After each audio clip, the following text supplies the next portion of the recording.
Memasuki hari ke-10 pencarian KMP Trunu Pratamajaya, penyelam dari Dislambair Koarmada 2 akan menurunkan alat ROV atau Remotely Operated Vehicle dari atas KRI Pulau Vanildo. Alat khusus ROV atau Remotely Operated Vehicle diturunkan oleh penyelam Dislambair Koarmada 2 Surabaya untuk melihat keberadaan kapal feri KMP Trunu Pratamajaya yang tenggelam di Selat Bali. Selama beberapa hari, tim penyelam cukup kesulitan untuk melakukan identifikasi secara visual karena kondisi bawah air di Selat Bali yang cukup kuat dan membahayakan alat. Lebih lengkap soal operasi SAR yang dilakukan di perairan Selat Bali, kita sudah bergabung dengan jurnalis Kompas TV, sudah ada Jonah Hamonangan dan Febri James yang secara eksklusif berada di KRI Pulau Vanildo di Selat Bali. Selamat pagi Jonah. Jonah, bisa gambarkan kepada kami semua dan juga pemirsa Kompas TV secara eksklusif bagaimana perkembangan operasi SAR di Selat Bali saat ini? Apakah titik kapal KMP Trunu Pratamajaya ini sudah bisa dipastikan, Jonah? Ya, selamat pagi Adisti. Memasuki hari ke-10, kalau tadi Anda tanyakan untuk lokasi presisi sebenarnya sudah teridentifikasi, ada sudah ketahuan gitu. Namun memang dikarenakan kendala cuaca dan juga arus bawah yang cukup kuat, maka untuk identifikasi secara langsung atau secara visual atau mungkin secara gambar itu memang tidak bisa terdeteksi. Namun hari ini tim akan mengupayakan agar ROV ini bisa diturunkan. Kondisi saya saat ini persis di lokasi kejadian kapal, jadi ini sangat dinamis, apalagi kalau kita lihat cuacanya memang tidak terlalu baik. Nah, kalau dilihat ini di samping saya sudah beberapa alat, ini ada ROV dan juga beberapa alat bantu. Nah, saya tidak sendiri, Adisti. Nah, saya juga ini bersama tim penyelam yang akan melakukan identifikasi dan melakukan pengecekan untuk mengetahui terkait dengan bagaimana proses dari penurunan ROV dan juga mekanisme dari evakuasi. Saat ini di sebelah kanan saya atau sebelah kiri kaca sudah ada Kepala Dislambair Koarmada 2 Surabaya, yaitu dengan Kolonel Laut Pelaut Haran El Hasan. Kadis, selamat pagi, apa kabar? Selamat pagi, terima kasih Mas Jonan. Ini kita kan sekarang lagi proses evakuasi dan akan menurunkan ROV ya. Mungkin Kadis boleh cerita dulu terkait dengan background pencarian terlebih dahulu. Ya, terima kasih Mas Jonan. Selamat pagi seluruh pemirsa Kompas TV.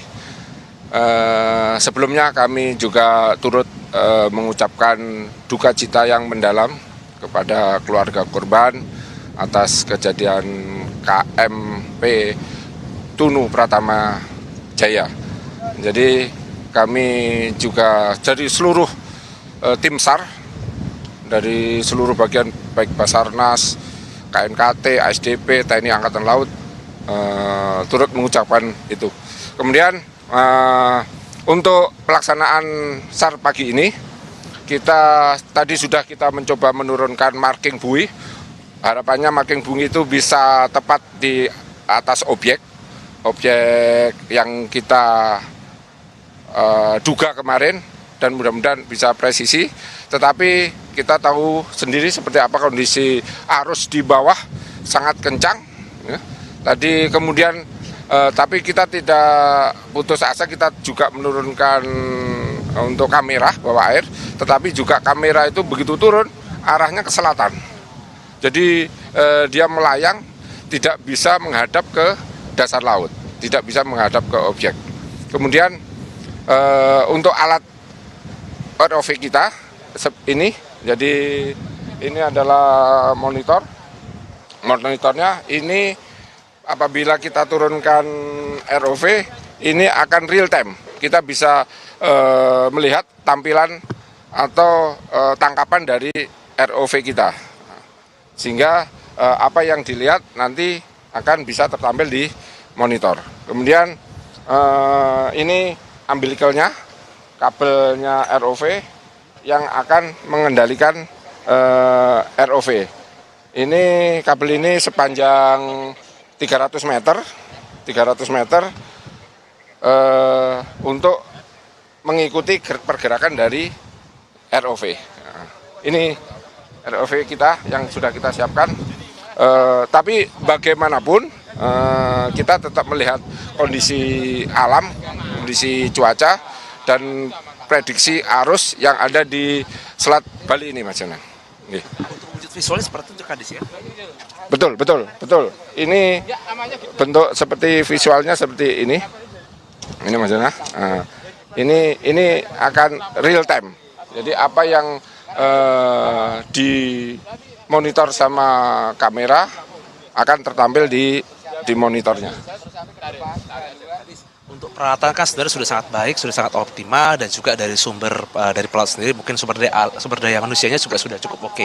Namun kendala kalau kita lihat kan yang sangat terasa seperti cuaca buruk dan juga arus laut bawah. Nah, kalau Kadis sendiri mungkin secara analisa mungkin melihat sebenarnya untuk kesulitannya itu seperti apa? Apakah mungkin nanti ketika melihat itu lebih kepada arus laut yang terlalu kuat atau seperti apa? Kan kalau kita lihat kan untuk kapal menyesuaikan ya Kadis ya. Betul Mas Jonan. Jadi kalau untuk aset kapal yang kita gunakan KRI Vanidlo ini bisa mempertahankan posisi di objek, artinya dia hovering.